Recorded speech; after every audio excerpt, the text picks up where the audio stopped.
What's up, everybody? PJ Braun here. Look how big he is now. He's making me look small, so it's obviously working what we're doing. We figured the sound out, and we've done all our body parts. We've done some recovery stuff. Now, because you guys keep on asking about it, I've gotten asked quite a bit, what do you do for abs? And a lot of bodybuilders will say that they don't train abs in the off season, which at one point I was doing that, and I can tell you that it's a mistake. And the reason being, you don't want to have any muscular weaknesses, because if your core is weak, it can lead to all sorts of problems. And I will tell you personally now, I'm approaching 44 years old, and my pelvic wall, as the doctor says, has been weaker because I haven't focused on it, and I got a really nasty sports hernia. It felt like I blew my groin out, and it was very, very, very painful.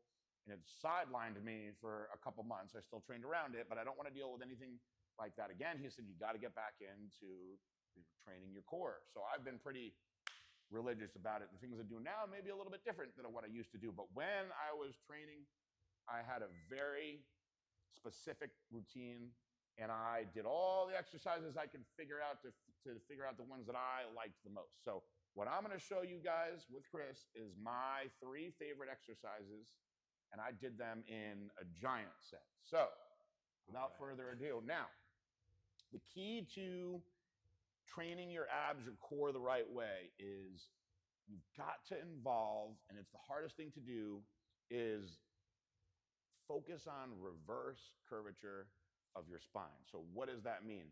So your spine, right, you curve like this all day. That's normal, but you never curve the opposite way. You can't because you're standing. So you've got to be off your feet to do it. And it's very, very common to be very weak down here. It's also the hardest part to develop and get showing. So I'm going to show you first the most advanced way, in my opinion, to hit that. And then I'm going to show you a way that I think all of you beginners, intermediates, and advanced can thrive from. So number one we're going to do is we're going to hang from a bar, and we're going to do a hanging leg raise.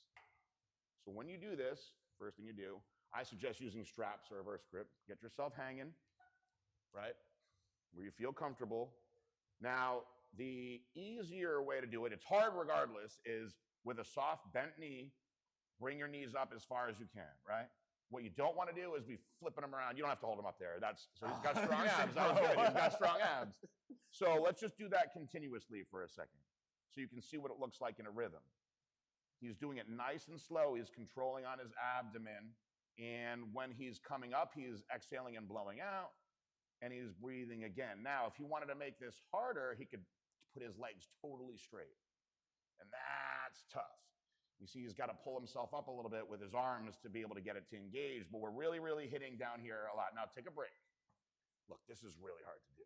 First of all, if you're a bigger guy and you're heavier, holding yourself like that is brutally tiring. It pulls on your shoulders, it pulls on your lats.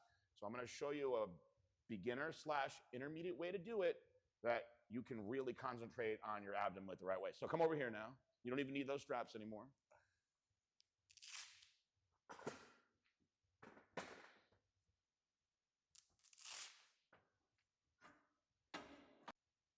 So this is how I suggest that you start this exercise, right? Don't jump right into that. You're jumping right up into the A+ strict hard exercises.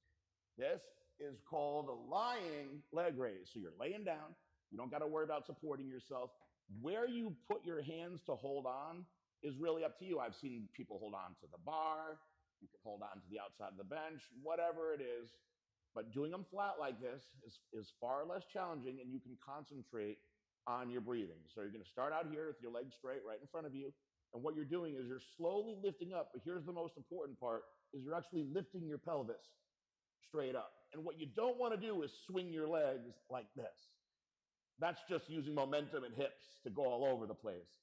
You're not swinging your legs. You're lifting and you're coming straight up. That little pulse right there, this little part, oh, that's hard. That's the most important part. So you come down to start and then up to finish. So now we'll have the more impressive specimen demonstrate. So he's going to come straight up, lift, boom, and then control it back down, come straight up, pop it up, yep, then back down. So by doing this, you don't have to worry about hanging and bracing yourself. You're just concentrating on getting that. See that reverse curvature like I talked about? This is a very, very efficient way to do this. Feel good? Yep. All right. So that's how I like to start my ab day. I'll start with the bottom first. I'll work my way up. Now, I'm going to come over here.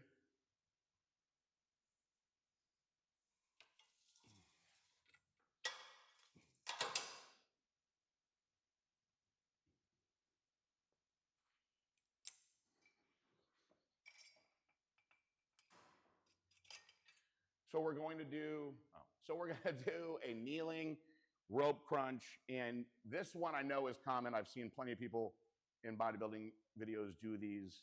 This is a great exercise because it's very opposite of what you're normally doing in life. When I mean opposite, I try to avoid focusing on exercises that have to deal with normal motion. So it's not really a normal motion to be facing down on your knees. Well, for some of you ladies out there, maybe it is a normal motion, but it's not a normal motion to be doing that, right? So it's awkward. You're going to use your body's own resistance with the weight to contract yourself down. So now what you got to do is you got to have enough weight on here where you're going to stay suspended, right? So if I don't have enough weight on here, I'm just going to crash down to the floor. So the weight is actually pulling me up.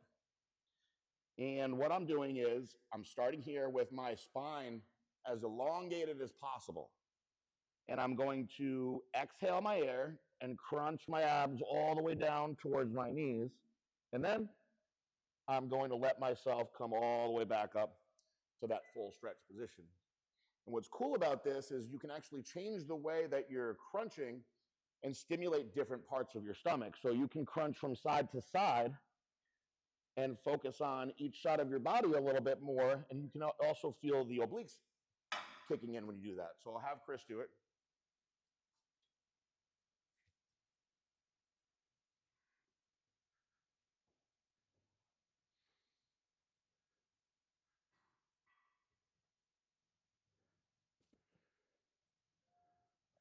So try to make yourself smaller. So crunch yourself in as you come down.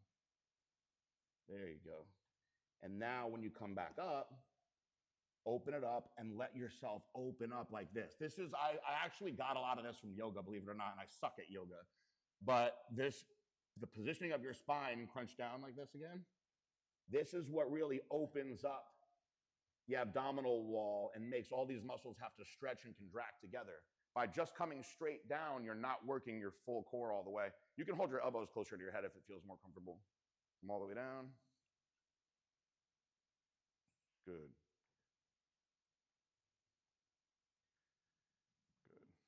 Now rest for a second. I'm going to show you guys a way. This is a pretty advanced move, but I'm going to show you a way to make this even harder. So you get yourself one of these little fancy doohickeys. Most gyms have these laying around. And you involve the stability because you're not on a flat surface. And what you try to do is not let your toes touch the floor. So now I've got to stabilize myself with my core. And if you see how I'm holding my toes up, it's very, very tricky to get down and up like this. And I actually have to put a little bit more weight on the stack. It's not enough for me to be able to come back up the way I need to. But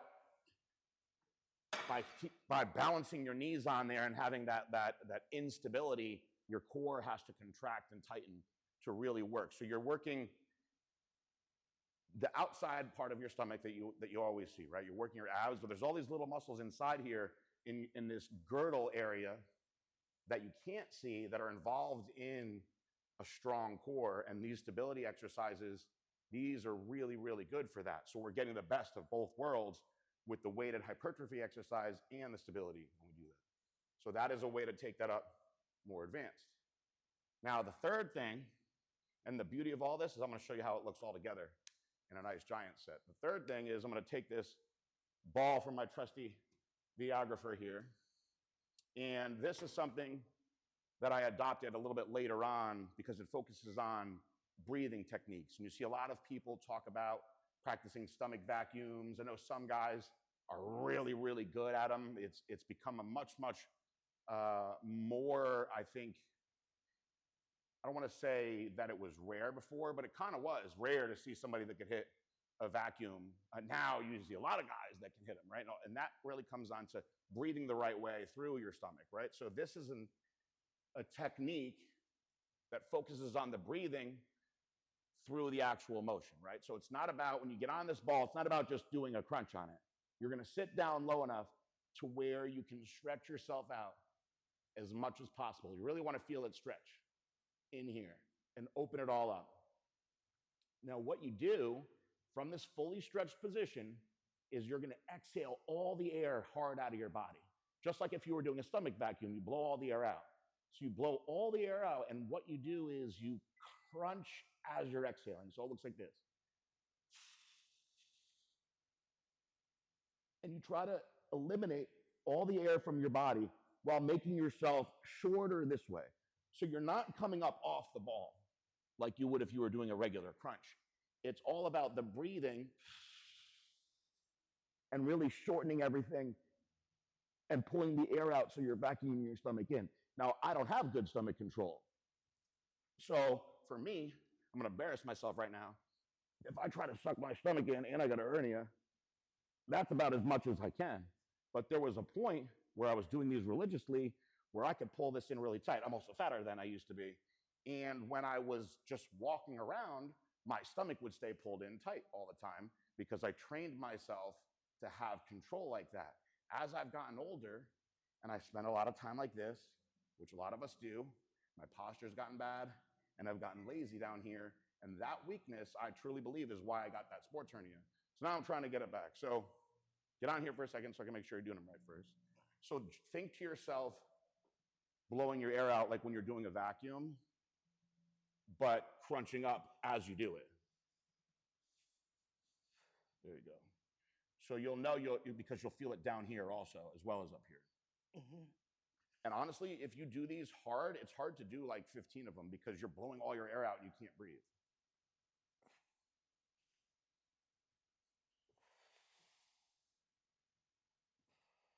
How's that feel?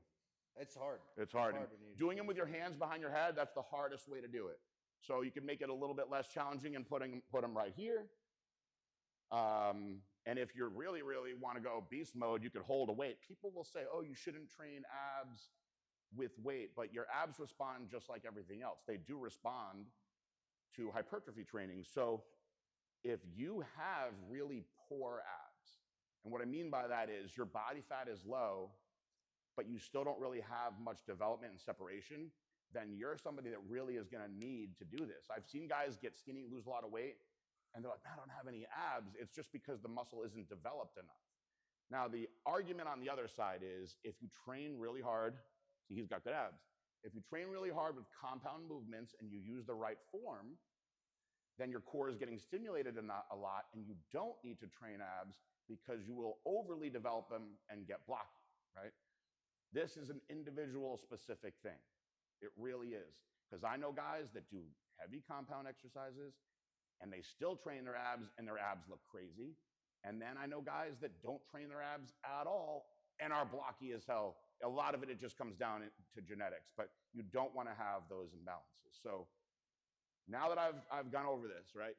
This is how you approach your workout. Whether it's twice a week, 3 times a week, I think is plenty. I used to do 3 times a week is when I would do my abs. I used to do them typically after leg day, which even though it's a hard day, I like to do them after leg day. I like to do them on my back day because there was so much blood in my lower back that I like to pull some of that blood into my core. And I typically would throw a day in on the weekend, like arms or something like that. So Tuesday, Thursday, Saturday type routine. But you don't have to do all that. I think if you do 2 good ones a week, that's plenty, and you approach it with a giant set like this. So you come over here, we're going to run through it. This is how you do it. Exercise number 1 is your leg raise, right?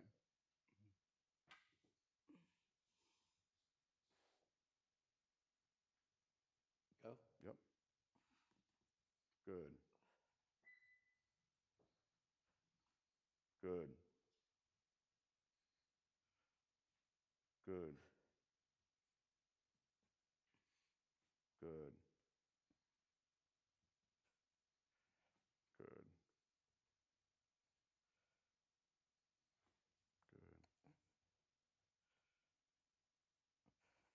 Good.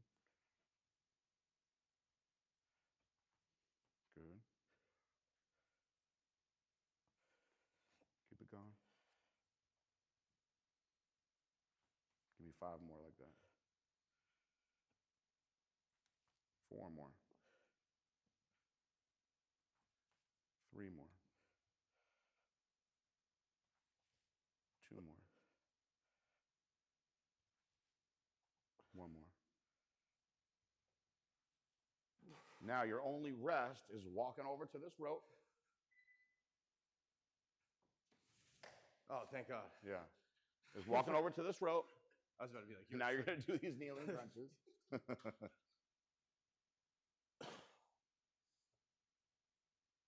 Does this look right? Mm-hmm. Good. Try to come down, bring your body to your knees more. Really roll in more with it. There you go. And now when you're doing this, guys, the key is to stay forward, right? So keep your ass here. I'm going to hold you in place. I know it looks a little weird. And try to bring yourself down to your knees more. That's what makes it really, really challenging. Because you're going to want to sit back with it. Yeah. Good. Good. Keep it going. Come on. Good. Come on. Give me 2 more like that.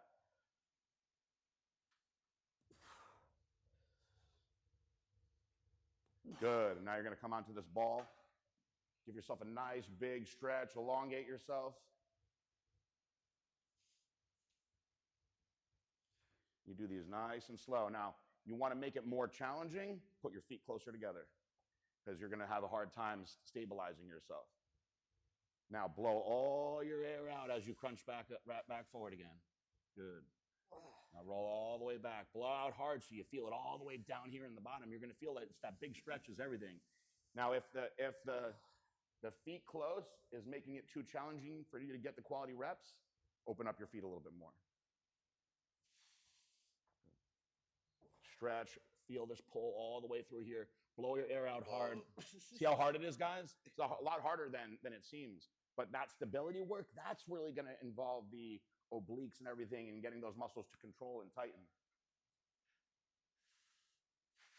Good. Good. Crunch, crunch, crunch, crunch, crunch.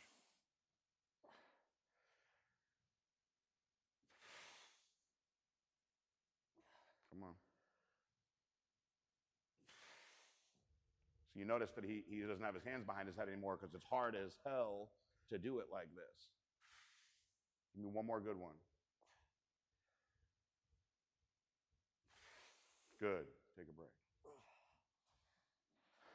How was that little giant set? It's really hard. It's hard. The balancing on that is way harder than it. It's way harder than you from if you're watching at home. If you've never tried anything like this, you're gonna be like, whatever. Yeah, I was having a hard Crunching time on a ball. Give me a break. It's hard. Now, if you want to make it even more challenging, get a smaller ball. Because the bigger ball, the weight distributes a little differently. You find a smaller ball that's just sitting in your lower back to do it with. This is how you take it and advance yourself up with it. But the way that I suggest you do your ab training is you do this, right? These 3 exercises, and you do each rotation 3 times. If you feel very advanced, you can do it 4 times. So the first time you do this, right, you run through, take a break for a couple minutes, catch your breath, see how you're feeling, run through it a second time, take a break for a couple minutes, run through it again. That's your ab workout. You can do that 2 or 3 times a week, but if you want to take it up another level to where it's more advanced, do it 4 times. 4 times through is plenty, if you ask me. I also would like to add that they now have come out with, some of these equipment companies, some really cool weighted ab machines. And if your gym has one of those, because you've got to learn to do what's best for your body, also with your surroundings. I'm showing you stuff you could do anywhere.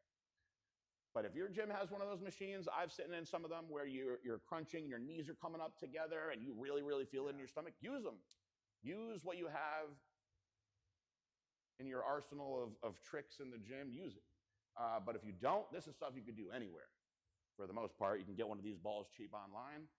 Most gyms have this. If you're working out at a home gym and you don't have any kind of cable column like that, what I would suggest is combine a different exercise. Maybe you have a Roman chair. Maybe you're just going to do a regular crunch on the floor, but just put a different exercise in so you can still do the 3 exercise giant set.